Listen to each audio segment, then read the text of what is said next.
come to Israel at the end of days.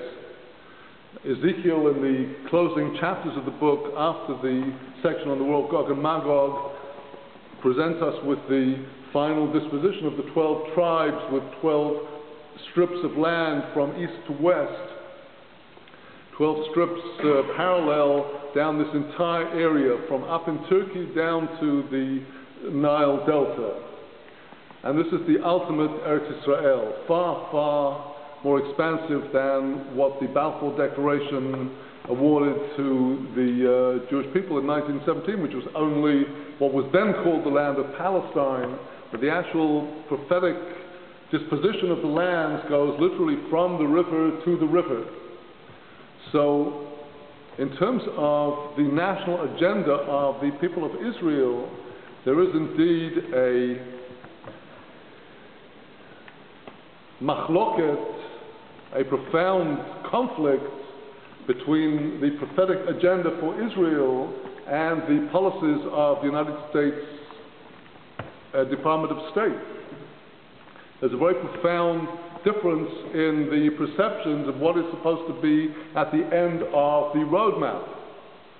And the reason why this thought is so novel to us and so strange to us is because we've all been led to believe that the line of the State Department and the British Foreign Office and the line of the London Times and the BBC and the CNN is the truth. And that's why I'm so excited when Hillary Clinton gets up and says, well, we've thrown out the concept of the war on terror from our political lexicon, because it reminds us that these same orthodoxies of the present administration will also be thrown out. And it's time for Am Yisrael to awaken to what is the real national vision of the people of Israel.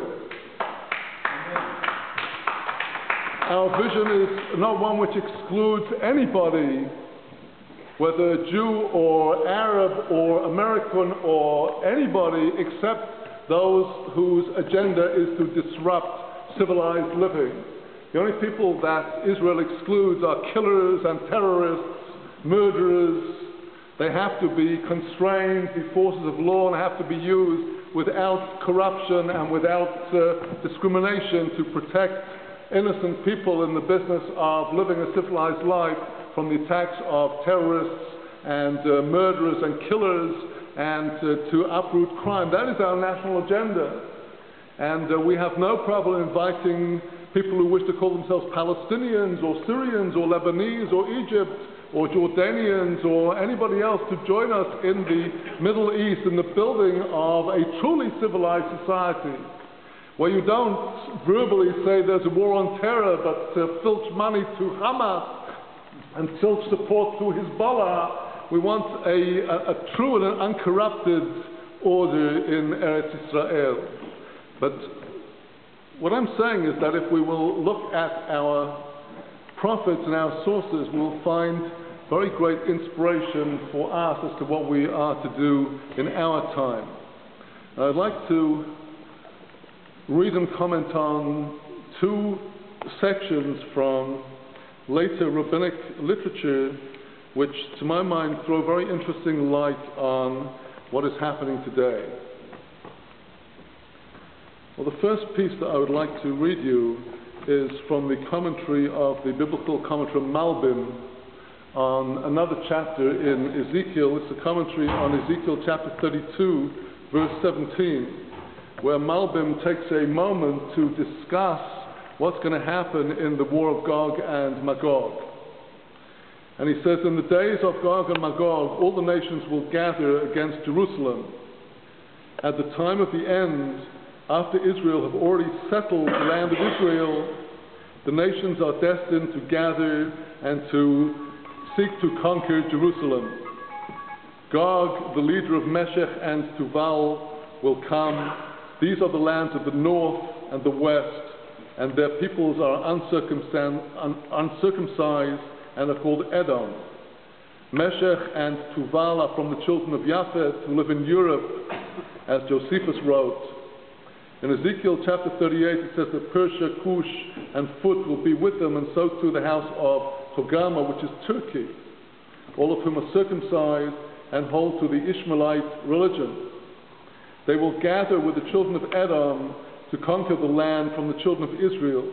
But on their arrival, tumult will break out among them, and they will fight with each other. Edom and Ishmael will fight with each other because their beliefs are different, and there God will judge them with the sword and with blood, as explained in Zechariah chapter 14. Now we do in our time witness very graphically the alliance between Edom and Ishmael. We are witnessing literally in these days when the President of the United States is setting off, I don't know exactly when, for a visit to Egypt, which is to take place on Thursday, the 4th of June, where he will be making a speech that has been widely heralded in advance as an address to the Muslim peoples of the world. The reason why his itinerary has not yet been disclosed is simply security reasons. That it's rumored that he's either going to be speaking in the University of Cairo or in one of the most important mosques in the world, which has at its imam one of the greatest authorities on Islam in our time. This is intended to be a very high-profile speech. Now, the identity of the President of America is a mystery. Nobody's ever seen his birth certificate. Nobody knows exactly who he is and where he comes from. This will be no surprise to readers of Rav Nachman's story of the exchanged children, how the true son of the king was exchanged with the serving maid son. But nobody really knows who he is. At the time of the elections in November, there was widely circling on internet an interesting fact in Ezekiel chapter 38, verse 2, where it says that the address is to Gog, the king of Magog, the prince and head of Meshech and Tuval. Well, the Hebrew word prince is Nasi. If you count from the Aleph of Nasi, another 7 letters in the Hebrew text, you get to a Vav. If you then count to the next 7th letter along, you get to the letter Beis. You then count